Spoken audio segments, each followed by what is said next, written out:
at the Exmoor Apothecary today we're going to make some self-heal aromatic water, which I'm here picking right now from one of our raised beds. One of the beauties of making aromatic waters is that you can still do this in the rain, whereas, you know, if we were looking to make some macerated oil from fresh flower, then that wouldn't be possible. And as always, you know, we have to work with the weather and working with the plants that we have. And I'm delighted that this year we have so much self-heal here, because it's really the first year that it's decided that this is the place that it wants to grow. So I'm very, very happy about this.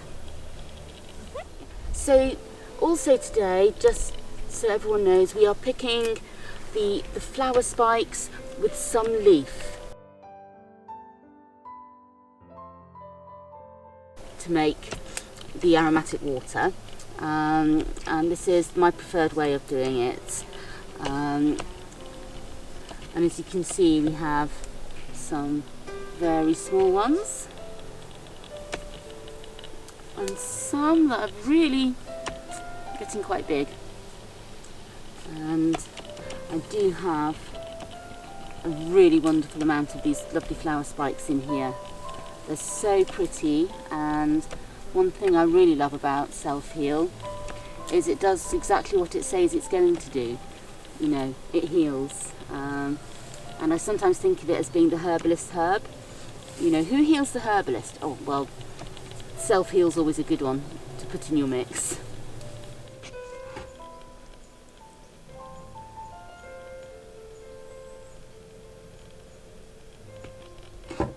So I'm going to talk you through how we make an aromatic water. This is what we call a pot still. Generally, I prefer to use my copper alembic still, but that's slightly out of action at the moment. I need to fix the gas jets that I used to heat it with. So we're going to use the pot still, and we're going to put the self-heal into the pan, and what we do next is we cover it with water. I'm very lucky here as I have spring water.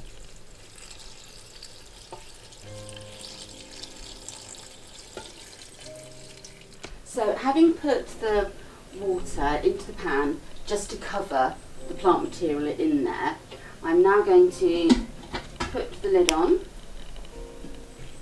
and if you can see, there are these clips that keep it tightly shut whilst we're distilling, so that the steam doesn't escape through the sides of the pan.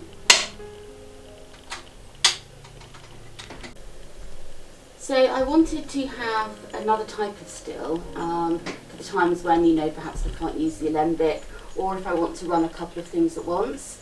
And I decided to choose one of these pot stills to see how they would work, and they do actually work very well.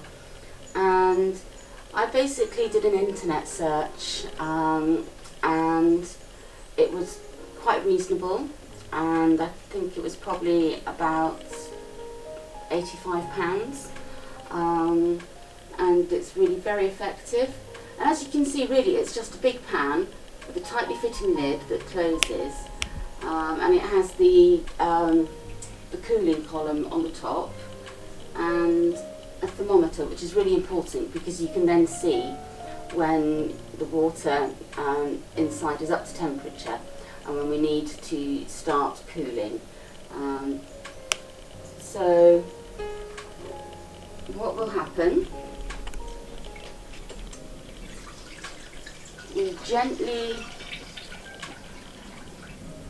fill this cooling area with water, and this water is flowing because as the plant material boils, it comes up to temperature at 100 degrees, and then the steam starts to come through this copper pipe here and run down to the bottom until it comes out having become a liquid again through this copper pipe here. So what happens, the process is that this water is kept flowing, so at no point does the steam heat up the copper, because what we want is for the steam to hit this copper, to cool down and to come back into liquid, which is then our aromatic water. Okay, so we're looking to, with the distillation process today, extract some volatile oil, which is rosmarinic acid, bitters, alkaloids, some tannins and phenols, glycoside, lipids, some mucilage, some protein and some flavonoids, which includes rutin and also vitamin C, B1 and K.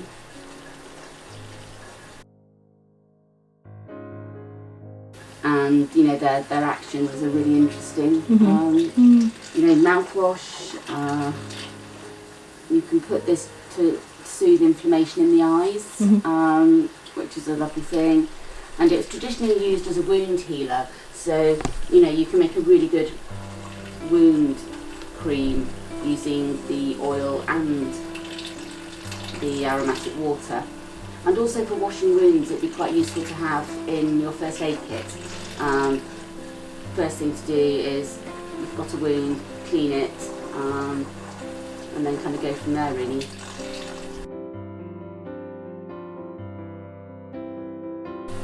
So there's lots of other things that you can do with the self-heal plant. You can make an oil. You could actually put it into a vinegar, which can then go into your salad dressing, so you're having your medicine in your food.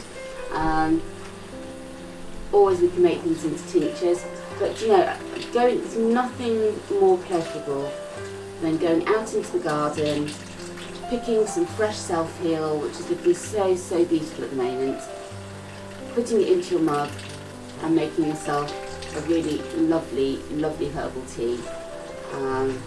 I think it's a fantastic herb. It has so many amazing properties, and it's actually it's anti-inflammatory, it's so good for the skin, and I always think it's kind of energetically, it really heals the soul. The clue's in the name, you know, self-heal. Obviously the Latin name is Prunella vulgaris, but yeah, it does what it says on its tin.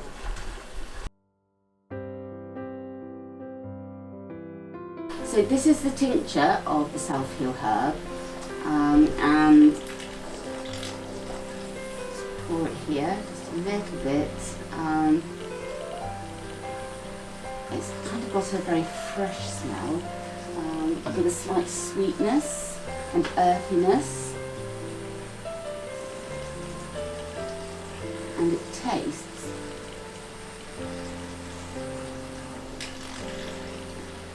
very green. There's a slight tingle on your tongue, which is something that you also get with echinacea, and it's actually really quite aromatic, and because of the rosmarinic acid in there, the volatile oil, you get a similar flavour to that of rosemary itself.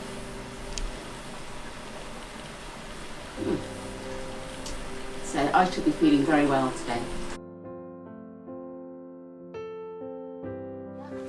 So the aromatic water, as you can see, is now coming through, and it has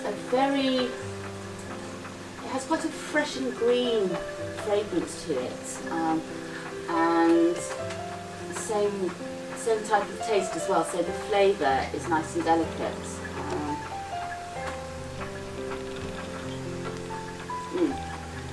There's a slightly earthy element to it, and with, I think, the tiniest hint of a seaweed smell, which is quite interesting. And this is a combination of all those constituents that we said earlier that are coming through. And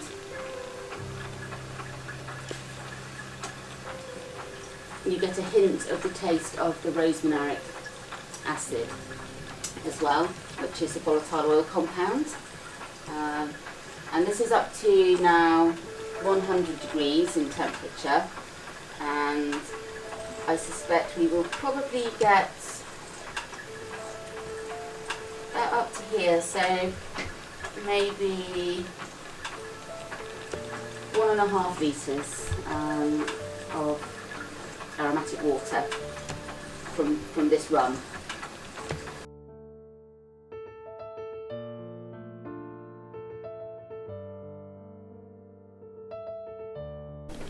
What we're going to do now is make some self-heal tincture with a few little sprigs that we've picked once again from the garden. Now, what we would normally do is we would fill the jar with our herb. It's the folk method. This is how our grandmothers, our great-grandmothers, our ancestors would have made tincture as soon as they had grown alcohol in this country. And we would fill it. But what I've got here is I've got just a little bit of self-heal, and I think I'm going to need 100 ml of liquid to cover it.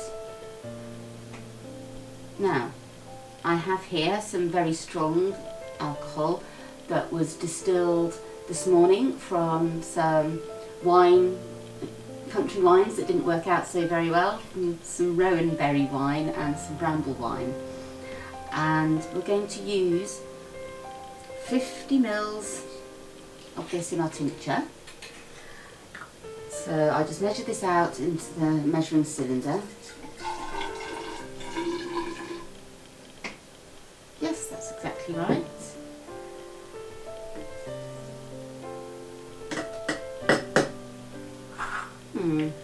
And I would say my calculations are right. I think I need a little more. So I'll put another 50 ml in.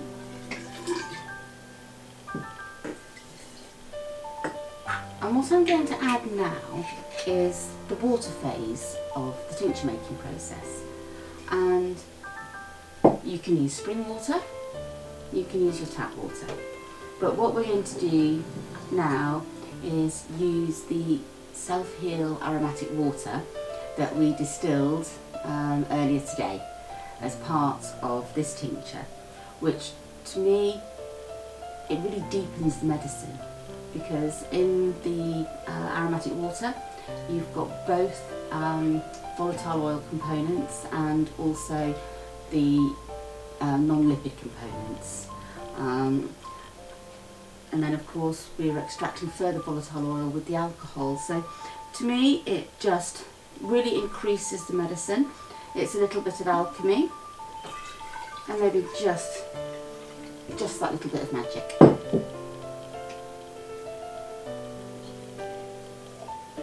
And there we go.